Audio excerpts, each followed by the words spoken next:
Senhor, nós rogamos.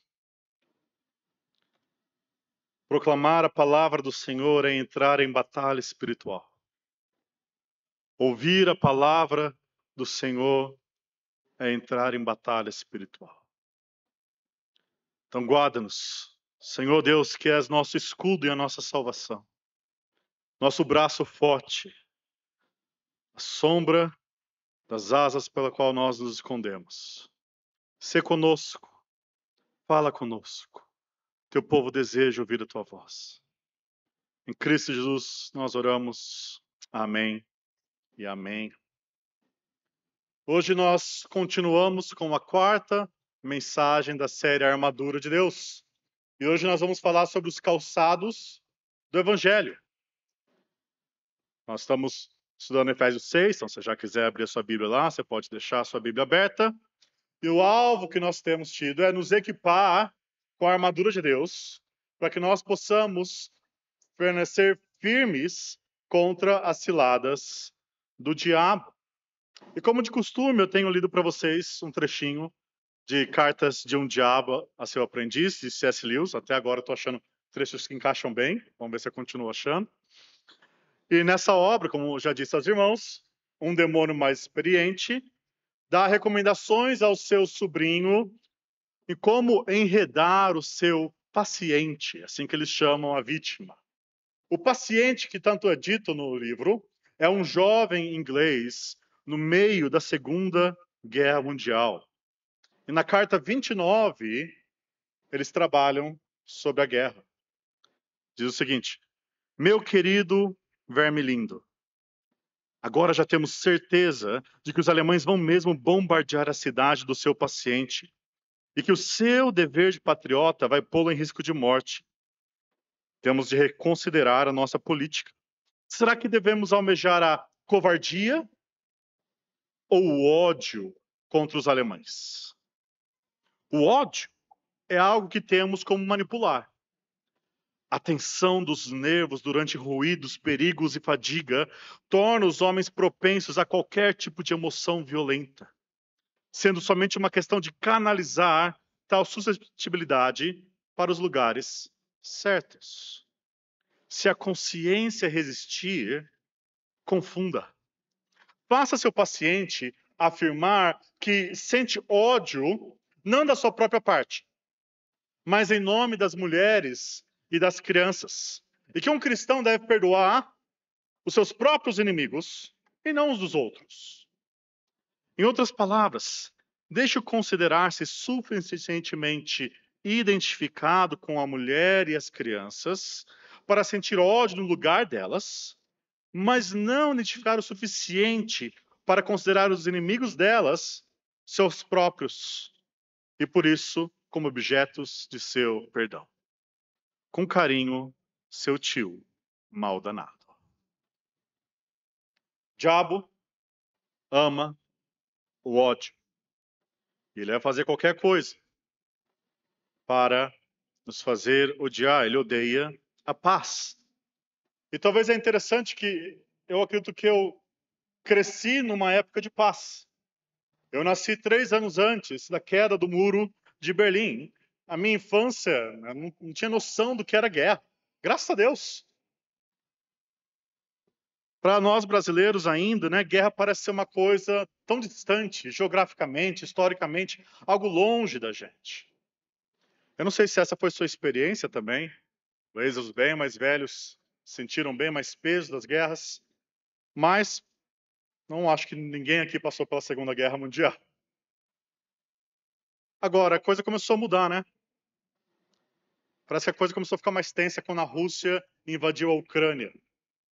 Daí começou aquele medo de uma guerra nuclear, o vulto de uma terceira guerra mundial. E daí a coisa ficou mais próxima ainda, quando teve aquela disputa territorial entre a Venezuela e a Guiana. A guerra parecia estar perto de nós. Só que essa época de paz que a gente pareceu viver não representa a realidade da violência humana. É só olhar para a nossa história. A nossa história é construída baseada em guerras. Se você for ler um livro de história, os capítulos são quase divisões de guerras e conquistas e países. Irmãos, há ódio em nosso coração. Há guerra em nosso sangue. Há sangue em nossas mãos. E no meio desses conflitos humanos e sobre-humanos, Jesus Cristo é predito pelo profeta Isaías como o príncipe da paz.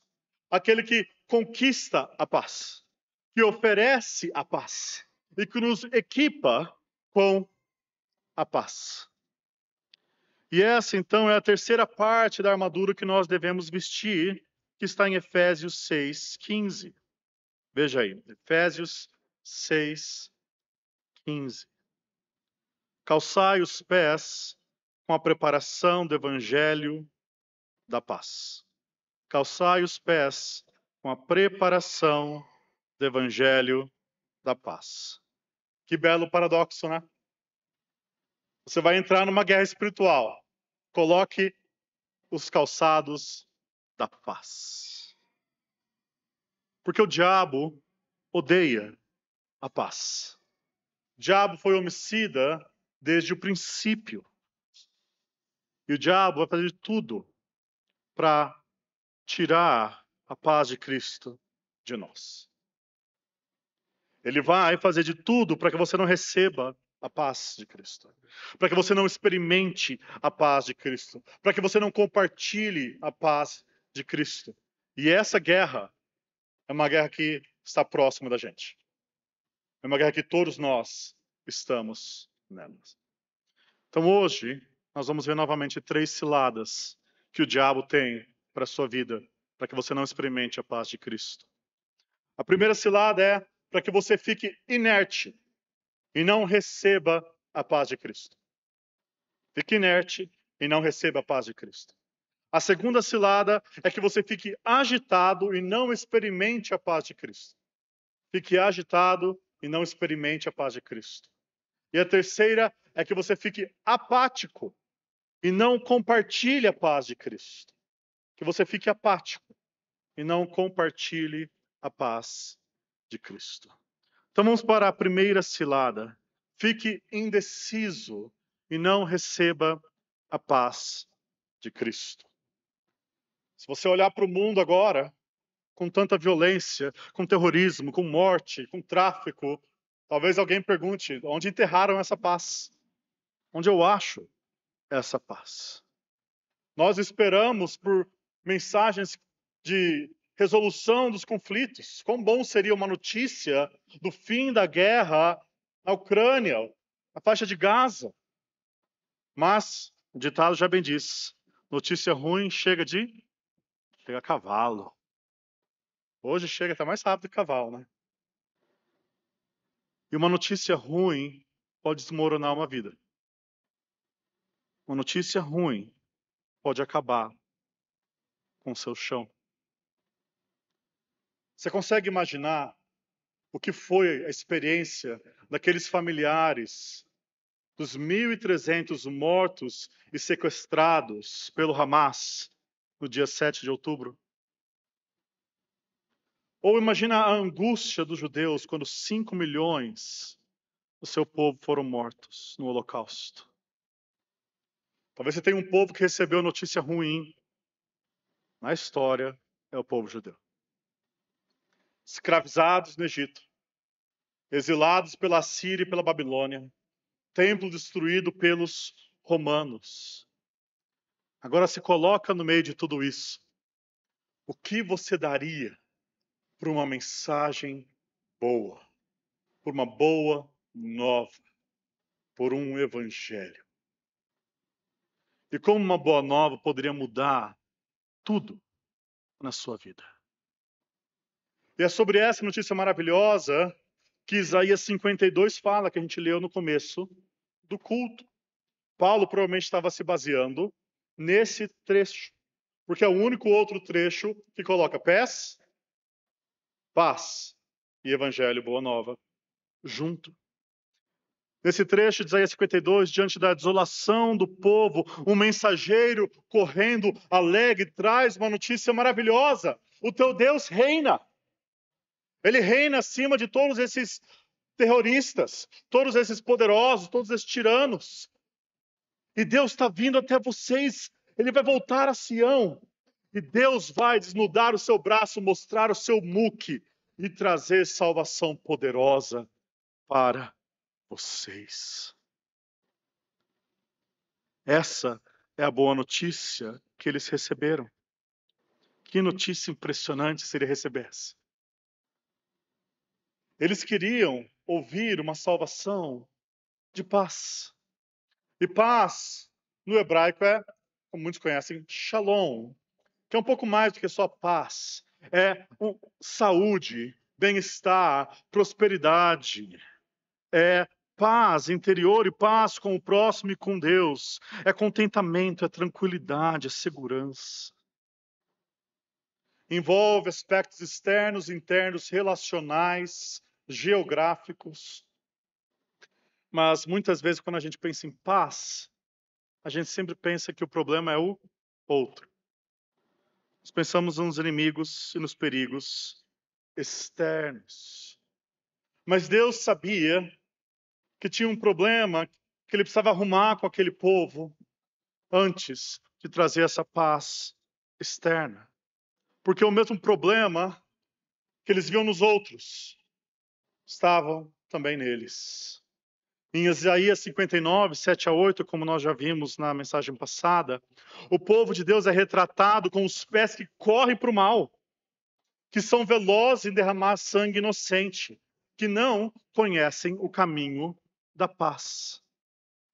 Eles desejavam que Deus exterminasse os malvadões. Só que não perceberam que se Deus viesse fazer isso, eles iriam juntos. Eu não sei se você já se fez essa pergunta alguma vez. Se Deus é bom e poderoso, por que ele não extermina o mal? Já se perguntou isso?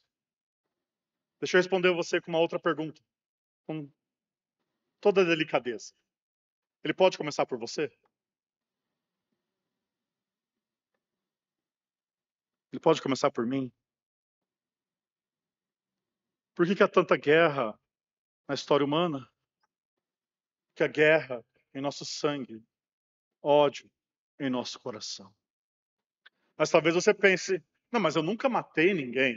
Veja, eu não sou igual Hitler. É impressionante, né? Quando alguém quer se comparar, pega Hitler. Hitler é sempre o default da comparação, porque a gente não tem Satanás, então vai Hitler mesmo. Só que isso não é um nível muito alto, né? Vamos comparar com Hitler.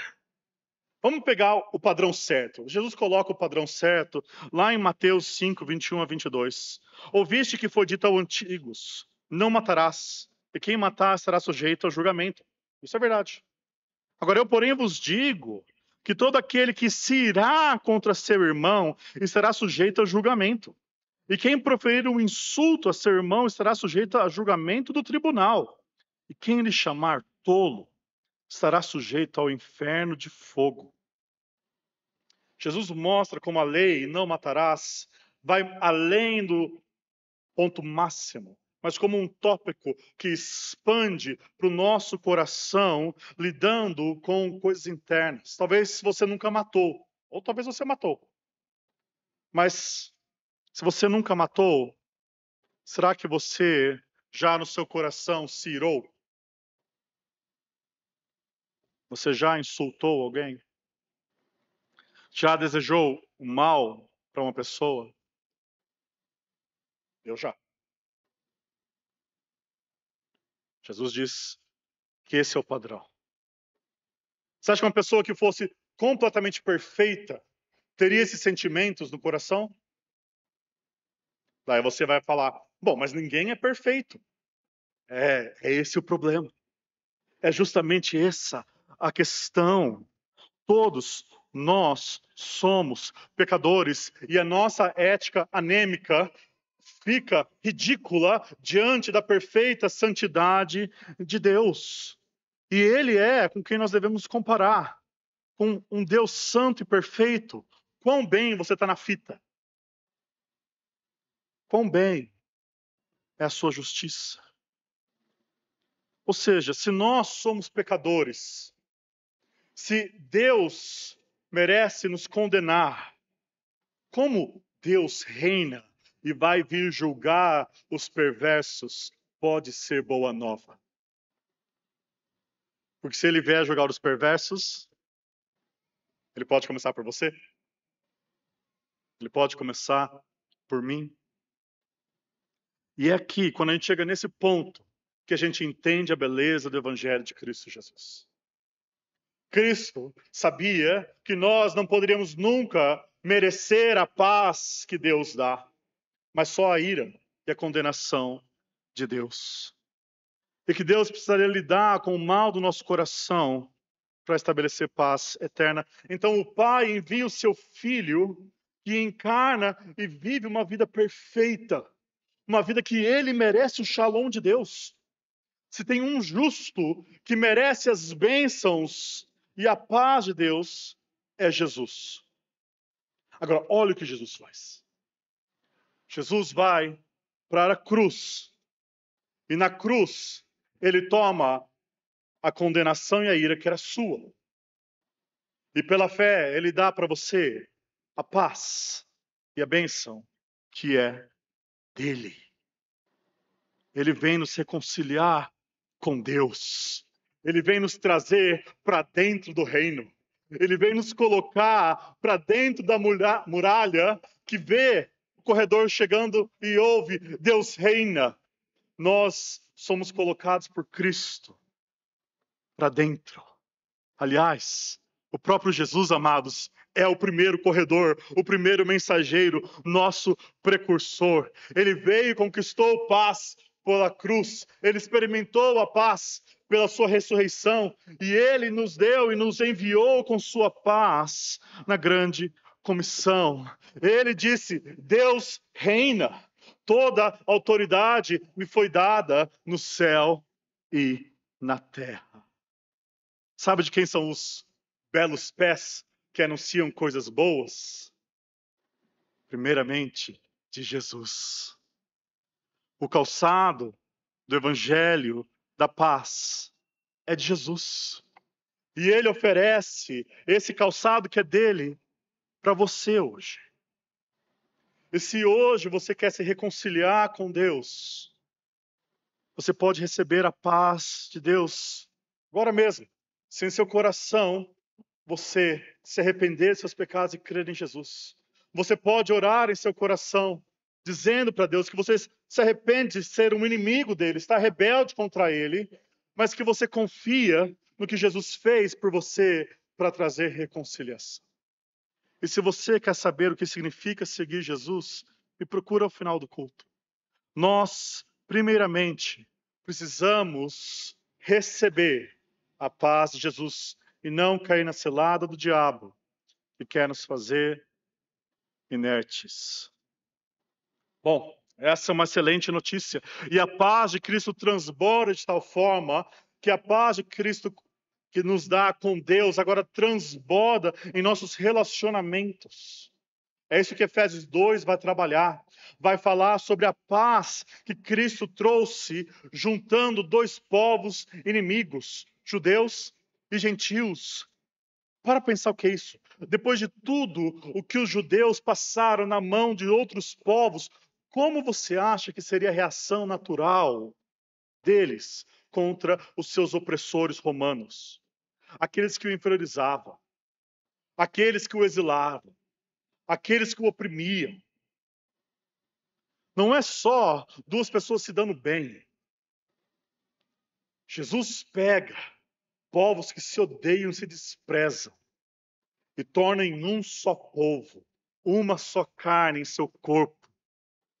Jesus quebra a parede da separação. Ele forma um só povo, uma só família de Deus, uma só igreja. Uma igreja onde a paz reina.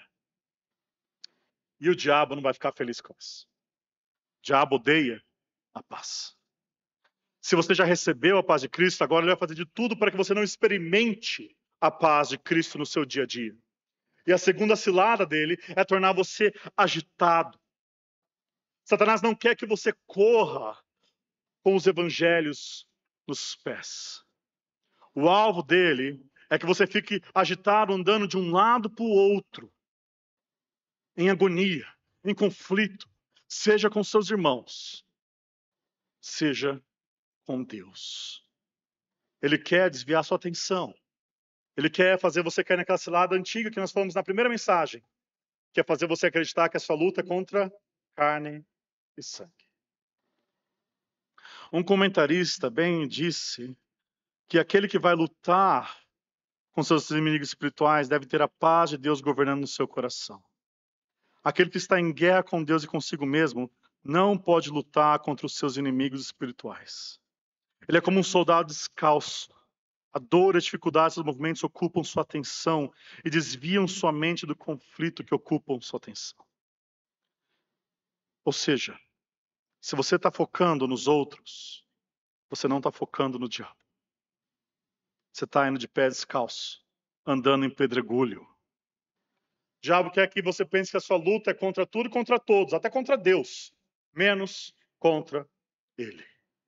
E para alguns de vocês, Satanás está agora usando uma estratégia de tentar abalar o seu relacionamento vertical com o Senhor. Talvez o diabo esteja colocando no meio do seu caminho pedras de adversidade. E quando vem aquele momento difícil, aquela doença, aquela dificuldade, aquela adversidade, ele sussurra no seu ouvido. Aí, ó, Deus esqueceu de você. Isso está acontecendo porque você está sendo punido pelo seu pecado. Se você fosse um crente melhor, você não passaria por isso, não. Eu acho que Deus te abandonou. Ou talvez o diabo está colocando uma névoa espessa de dúvida no seu caminho. E você está meio desorientado. E ele vem sussurrando no seu ouvido. Será que você realmente é salvo? Para pensar, se você fosse um cristão de verdade, você cometeria tantos pecados assim? Olha para a sua vida. Você realmente acha que você é um dos eleitos? Como você vai lutar nessas batalhas? Você vai calçar o calçado, seus pés, da preparação do evangelho da paz. Ou seja, quando o diabo enviar as pedras de adversidade contra a sua vida, você vai lembrar de Romanos 5.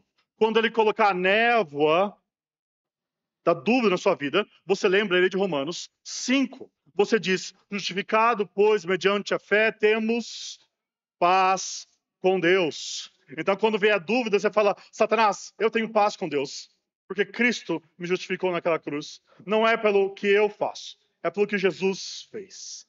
Eu tenho um fundamento firme para os meus pés, que não me machuca, que me sustenta.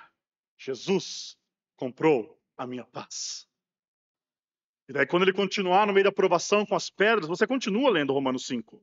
Você começa no versículo 2, daí, por intermédio de quem obtivemos igualmente acesso pela graça, a essa graça na qual estamos firmes, e gloriamos na esperança da glória de Deus.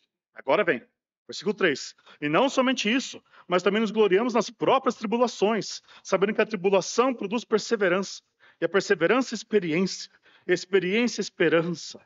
Ora, a esperança não confunde, porque o amor de Deus é derramado em nosso coração pelo Espírito Santo que nos foi outorgado.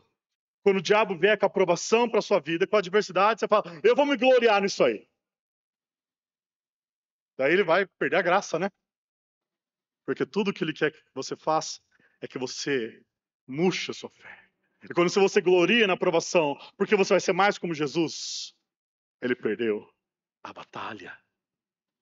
Ou seja, calce o evangelho, paz em seus pés. Essa é uma estratégia que o diabo está usando para alguns de vocês. Abalar seu relacionamento vertical. Para outros, talvez a estratégia do momento é abalar seu relacionamento horizontal com o povo de Deus. O diabo adora semear desunião no meio do povo de Deus. E ele é bem astuto. Talvez com alguns de vocês, ele está mostrando como essa igreja é maravilhosa. Todas as coisas boas dessa igreja é uma igreja perfeita. Para que depois, no primeiro erro, ele sussurre no seu ouvido. Viu? É tudo igual. Não adianta ir na igreja. Por que se comprometer? Ou para outros de vocês, ele está indo para o caminho inverso. Está mostrando todos os defeitos da igreja.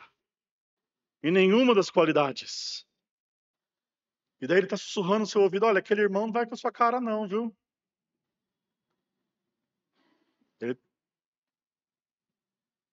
Ou, está vendo aquele pregador? Ih, foi tão bem não. A banda errou de novo.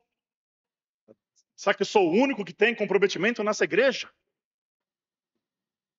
Será que ninguém percebe as coisas erradas?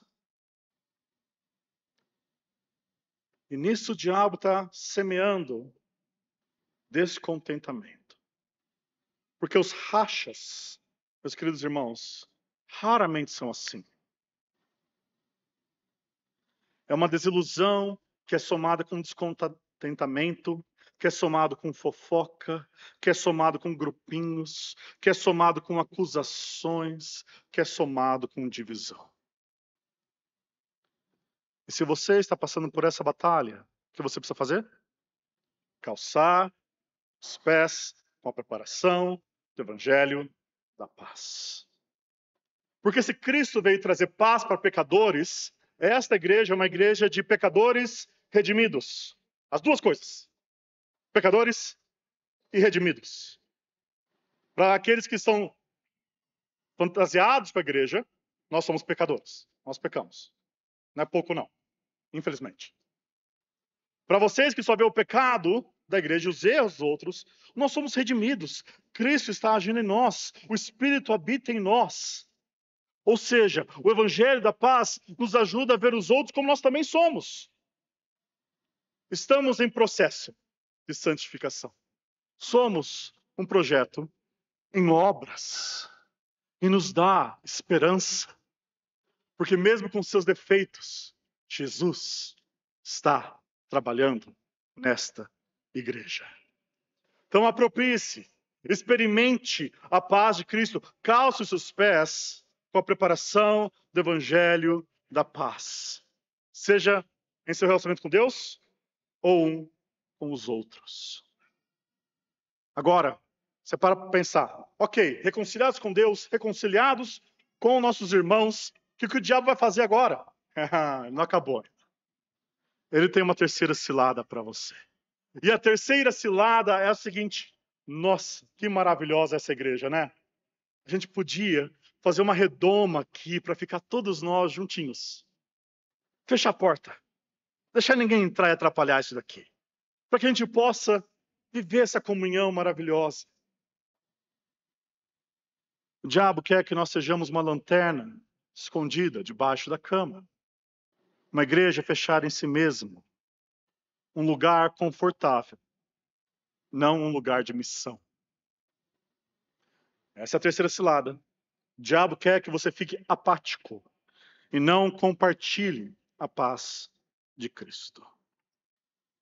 Na grande comissão do Evangelho de João, Jesus diz o seguinte: paz seja convosco. Assim como o Pai me enviou, eu também vos envio. Vocês receberam a minha paz, calçaram os pés com a preparação do Evangelho da paz. Agora é hora de correr. Agora é hora de ir. A minha paz agora vai ser anunciada através de vocês. E o diabo odeia isso. Ele quer tirar do seu coração a alegria da salvação e encher o seu coração de covardia, de vergonha. Permita-me ler mais um trecho. Espero que você não seja tão cansado. Trecho daquela carta mesmo. O demônio mal danado fala o seguinte depois. Quanto à técnica em si para tentar a covardia, não há muito a ser dito. O ponto principal é que as Precauções tendem a aumentar o medo. Faça com que ele pare de pensar na regra simples. Tenho de continuar aqui, fazer tal coisa. E passe a pensar numa série de hipóteses imaginárias para a vida. Se a coisa A acontecesse, embora eu espero que não, poderia fazer B. E se o pior acontecer, eu posso sempre recorrer a C. O ideal é fazê-lo sentir que pode recorrer a algo além do inimigo e da coragem que o inimigo lhe dá. De tal modo que aquilo que inicialmente era um compromisso total para com seus deveres passe a ficar cheio de pequenas restrições inconscientes. Pois lembre-se, o ato de covardia é tudo que importa. A emoção do medo em si mesma não é nenhum pecado. Embora nós apreciemos, ela não nos traz bem algum. O medo não é nenhum pecado. O ato de covardia é o que o diabo quer. E a grande comissão, amados, é um compromisso, é uma regra simples. Ide, fazei discípulos. E o diabo quer colocar na sua mente condicionais, situações imaginárias, hipóteses. Mas e se eu falar do evangelho? E se as pessoas me desprezarem? E se eu for demitido? E se eu passar vergonha? E se não me ouvirem? E se fizerem uma pergunta que eu não sei responder? E se? E se? E se?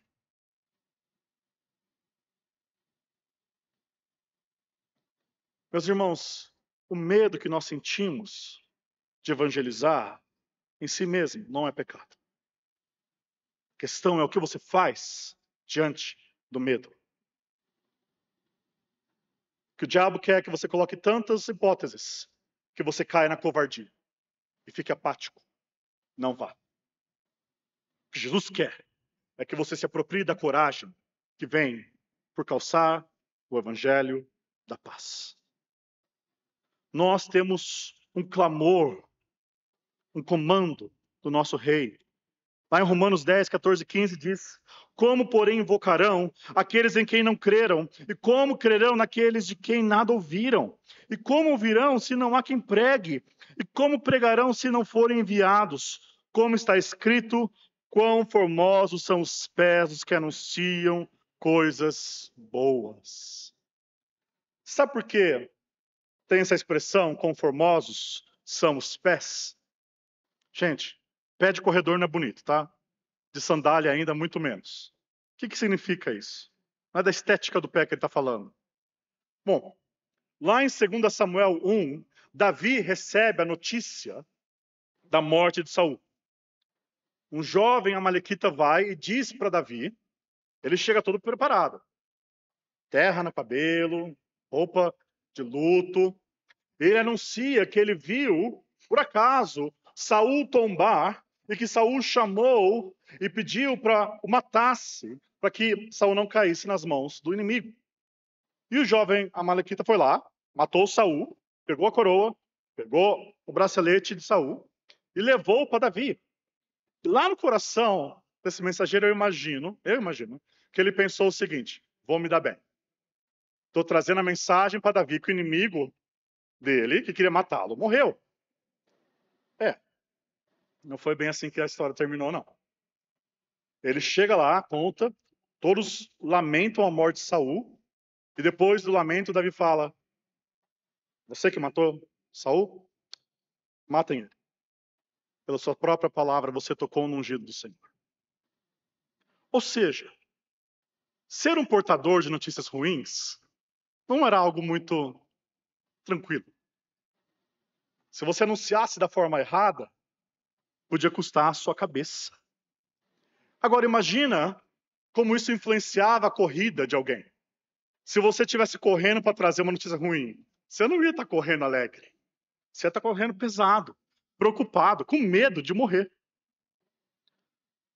Tanto que os vigias das cidades já sabiam só de olhar nos pés do corredor se ele trazia uma mensagem boa ou uma mensagem ruim.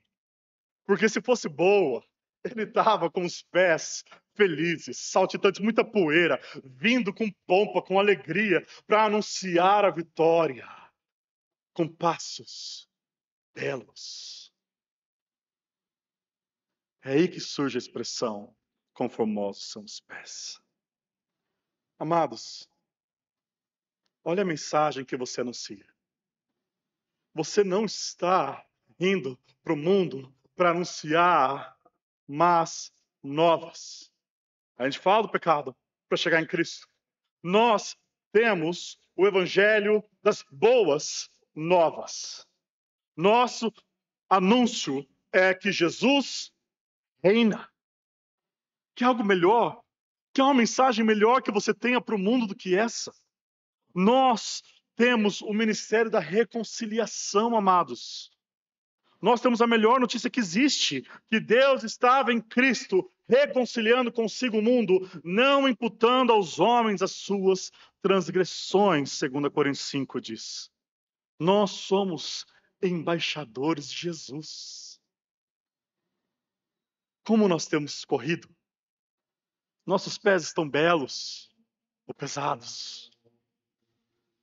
Então olhe, agora, Jesus dá para você, meu irmão, o calçado dele, o calçado do Evangelho da paz, o calçado da preparação do Evangelho da paz. E olha para a beleza dessa notícia de que Jesus reina sobre a morte. Então, corra com pés belos. Olhe, amados, para a paz dessa notícia. Deus está reconciliando pecadores consigo mesmo. Então, corra com pés leves. Olhe para a glória desta notícia. Jesus ressuscitou.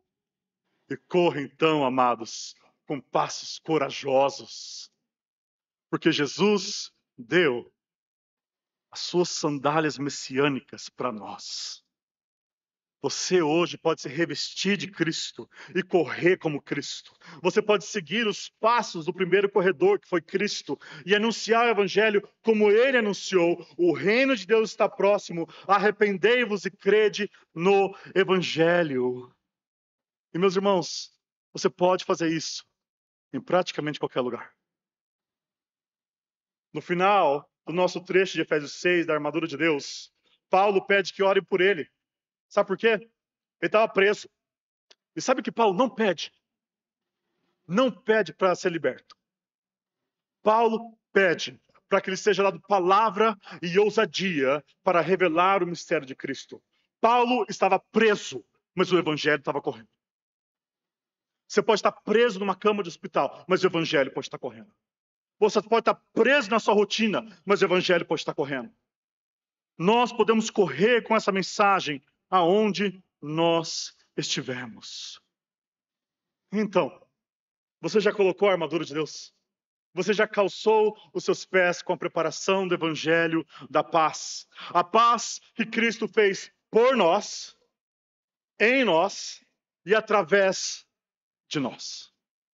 Lembre dessas três coisas, são importantes.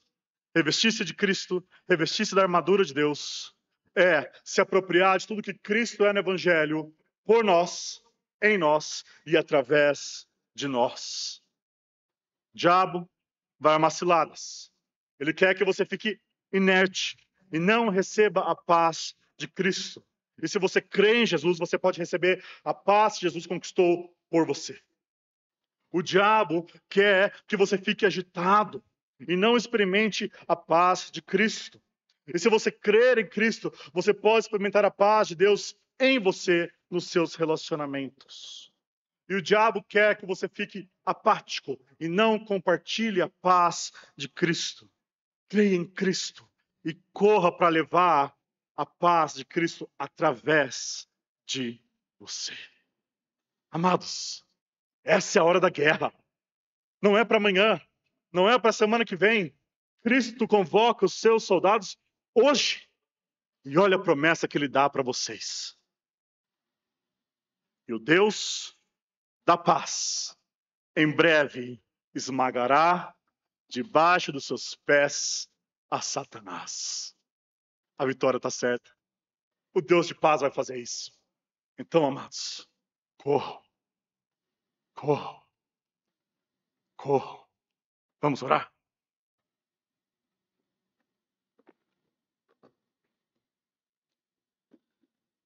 Senhor, nós agradecemos, porque nós temos um evangelho muito precioso.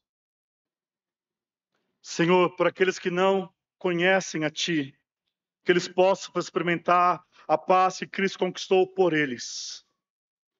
Por aqueles que estão hoje aqui, abatidos, agitados, bravos, em conflito, que eles possam experimentar a paz de Cristo neles hoje e em seus relacionamentos. E para todos nós, Senhor, que estamos apáticos, Senhor, motiva-nos com a mensagem do Evangelho e comunica a sua paz através de nós. Nós pedimos isso em Cristo de nosso Senhor. Amém e amém.